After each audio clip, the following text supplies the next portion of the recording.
Baik, Assalamualaikum warahmatullahi wabarakatuh. Perkenalkan, nama saya Aulia Rahman dengan NIM 240102131. Di sini saya akan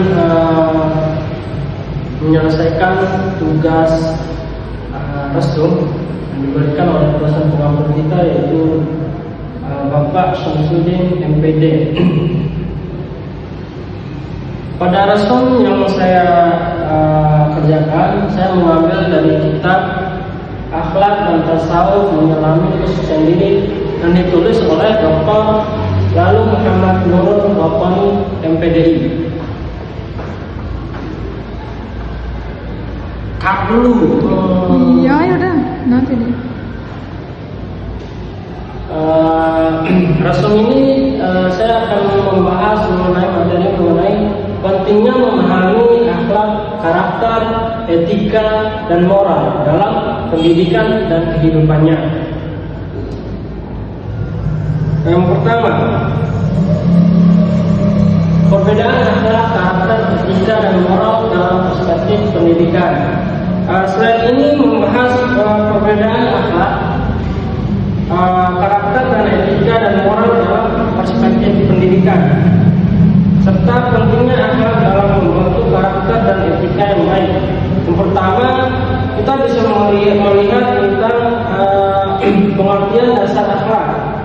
Jadi pengertian dasar akhlak ini adalah budi pekerti yang mengatur perilaku kita dalam kehidupan sehari-hari. Jadi akhlak bukan sekedar teori, tapi pedoman nyata yang mengaruhi cara kita bersikap.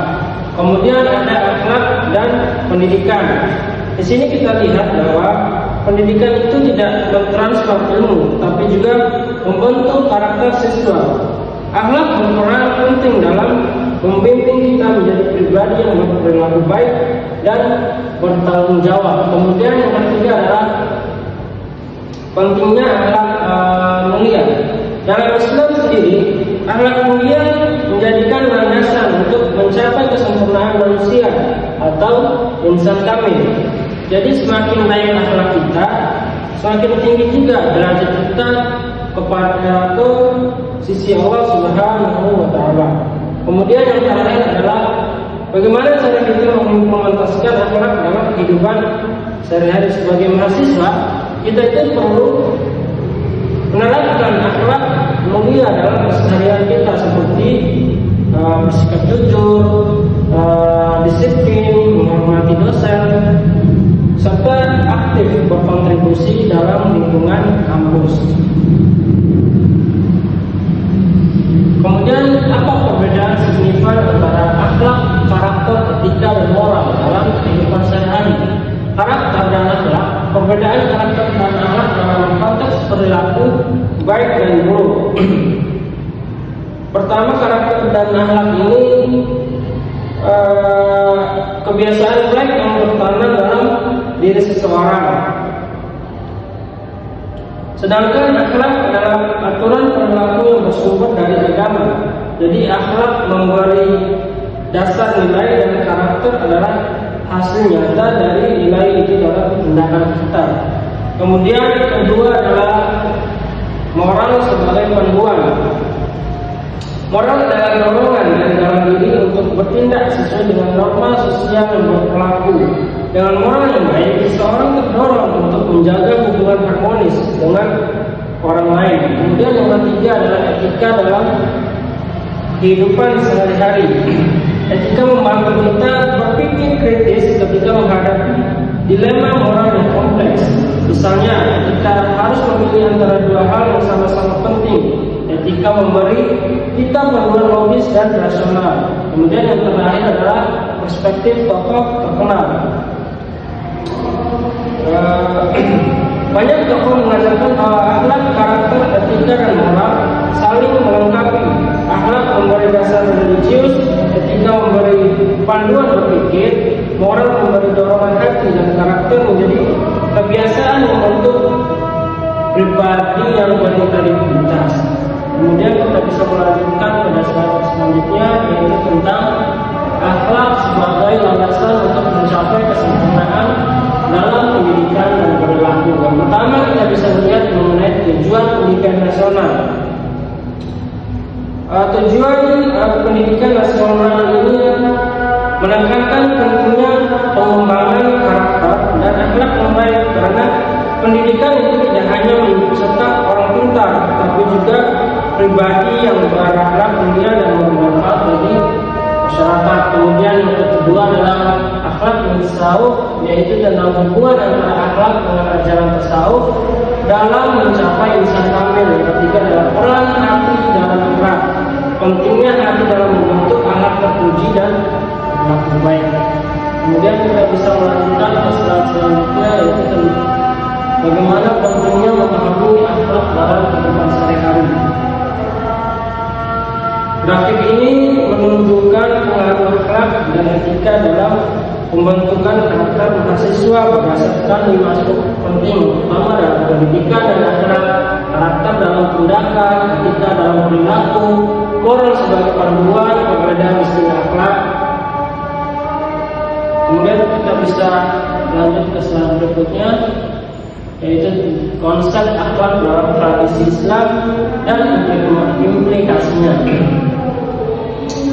Jadi akhlak dalam pandangan Islam itu sebagai dasar etika, moral dan moral yang solid. Yang pertama kita bisa melihat perbedaan akhlak dan etika, memahami perbedaan antara akhlak dan etika itu untuk menghindari kesalahpahaman di masyarakat.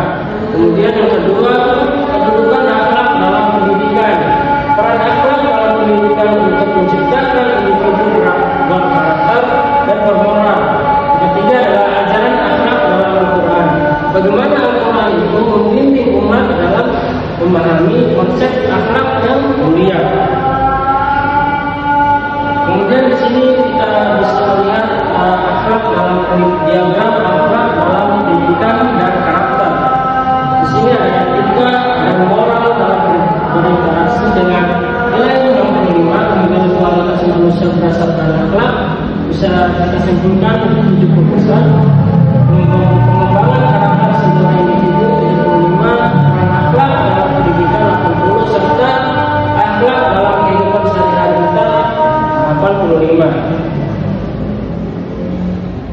Jadi kesimpulan yang bisa saya katakan adalah akhlak, karakter, etika dan moral memiliki makna berbeda namun saling melengkapi. Akhlak bersumber dari Al-Quran dan hadis membentuk manusia menjadi insan kamil. Karakter adalah kebiasaan baik yang konsisten dilakukan. Etika memberi landasan berpikir kritis tentang baik dan buruknya, sedangkan moral menjadi dorongan batin untuk membuat benar. Memahami perbedaannya membantu kita membangun pribadi berilmu, beretika dan berakhlak mulia sesuai tujuan pendidikan nasional. Mungkin itu yang bisa saya sampaikan, kurang lebihnya mohon dimaafkan.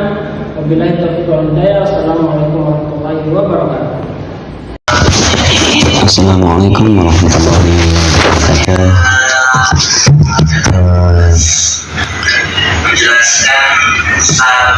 Baik, saya akan menjelaskan atau mempresentasikan yakni akhlak tasawuf dari judul buku Menyelami Kesucian Diri.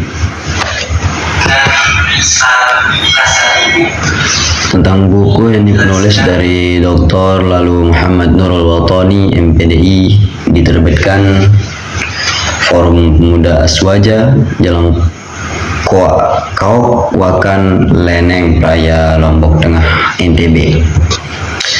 Pengertian dan konsep moral.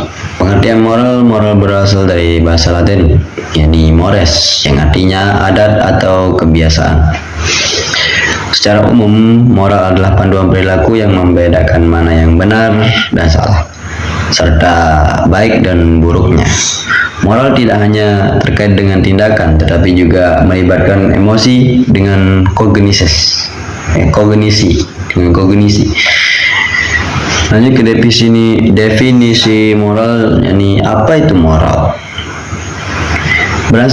Moral yakni berasal dari bahasa Latin, ini mores yang berarti adat atau kebiasaan. Intinya patokan atau pedoman perilaku tentang mana yang baik dan buruk serta benar dan salah. Moral tidak hanya soal tindakan, tapi juga melibatkan emosi dan kognisi.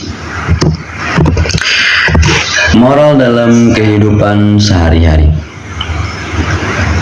Yang pertama, moral bersifat nyata, tercermin dalam tingkah laku di masyarakat. Dan yang kedua, yakni standar moral diukur dari norma dan adat istiadat yang berlaku di berbagai macam komplek atau kampung.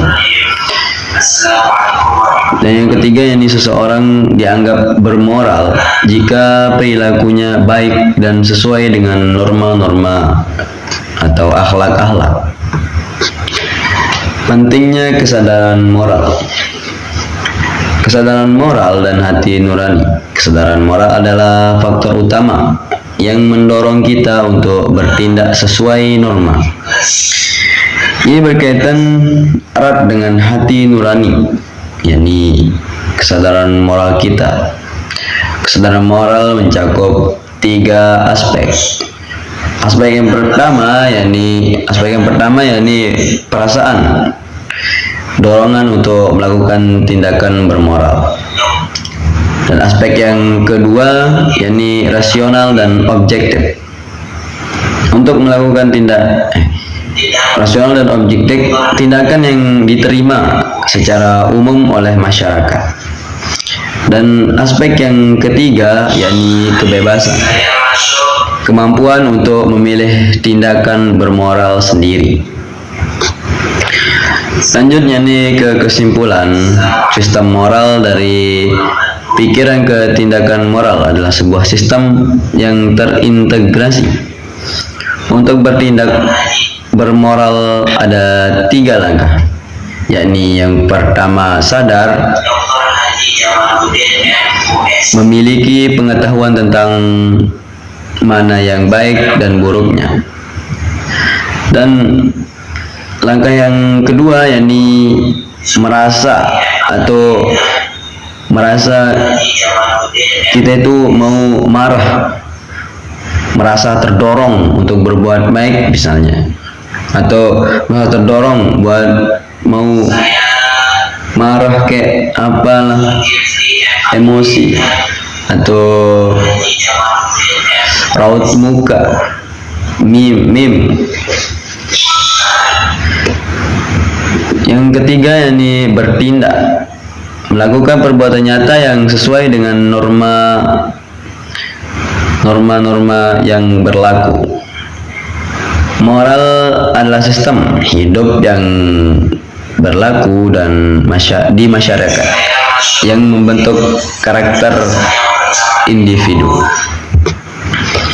Nah, mungkin hanya itu saja yang dapat saya resum dari akhlak tasawuf dengan judul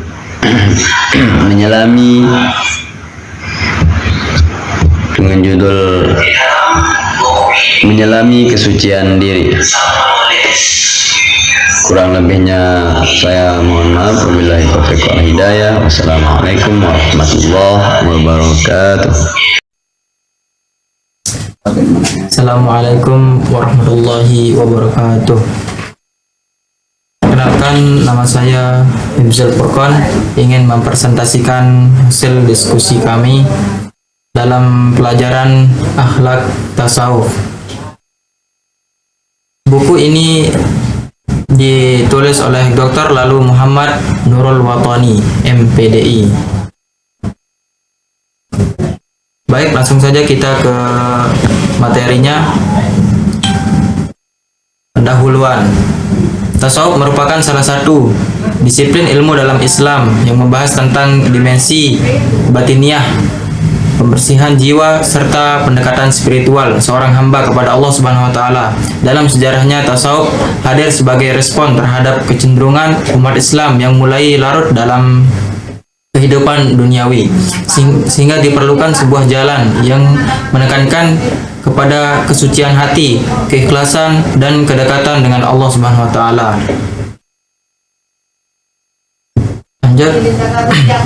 Lanjut ke pembahasan. pembahasan tentang persamaan, yakni menurut Rosi Anwar. Semua pembahasan perbuatan, tingkah laku, sifat, perangai baik, prinsip atau aturan hidup, pengukur harokat dan martabat manusia. Semakin tinggi kualitas akhlak, etika, moral, susila, maka semakin tinggi kualitas kemanusiaan.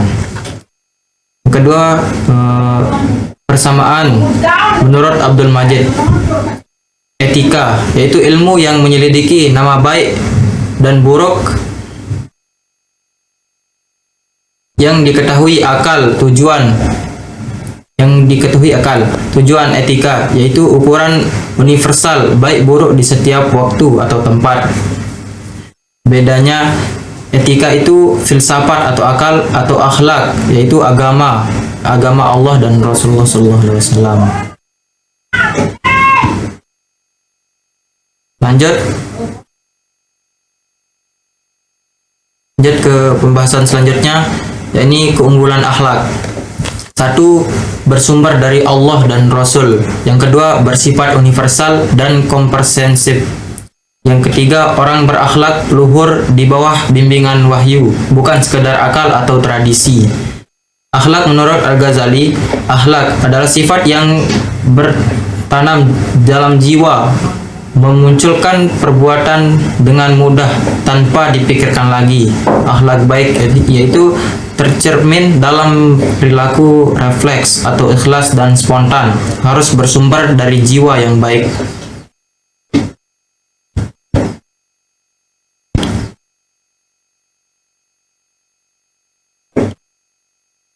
Selanjutnya pembahasan yang selanjutnya itu perbedaan. Yang tadi akan ada persamaan tentang Rosi Anwar. Sekarang ada perbedaannya, yaitu pertama akhlak berdasarkan Al-Quran dan Sunnah, yaitu bisa bilang universal mutlak. Yang kedua etika, filsafat nilai, ukuran baik buruk pakai akal. Yang ketiga moral, tradisi budaya satu masyarakat. Inti perbedaan akhlak, wahyu Allah mutlak abadi. Kedua etika, filsafat temporer, perubahan sesuatu zaman. Yaitu terakhir moral, tradisi relatif sesuai budaya lokal. Kesimpulan.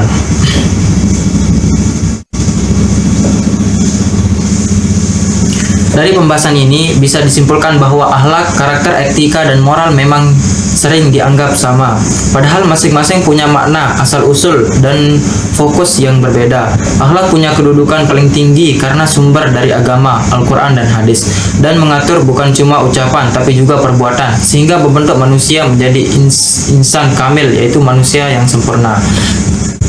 Karakter lebih menekankan pada kebiasaan baik yang melekat dalam seorang. Karakter bukan cuma tahu mana yang baik, tapi juga merasa dan melakukan kebaikan secara konsisten. Etika ilmu yang menjelaskan kenapa sebuah tindakan dianggap baik atau buruk, membantu kita berpikir kritis dan memberi panduan supaya hidup sesuai nilai kebaikan moral, lebih ke rasa atau kersa manusia untuk menjalankan sesuatu dengan benar. Moral jadi dorongan dari dalam diri untuk mematuhi nilai-nilai kebaikan dan menjaga hubungan sosial. Dasar berpikir kritis, moral, dan memberi dorongan batin, dan karakter jadi wujud nyatanya dalam kebiasaan sehari-hari. Buat kita sebagai mahasiswa penting memahami perbedaan supaya bisa membangun prodi yang berilmu, beretika, dan berakhlak mulia sesuai tujuan pendidikan nasional. Hanya ini yang dapat saya sampaikan. Mohon maaf. Assalamualaikum warahmatullahi wabarakatuh. Sekian dan terima kasih.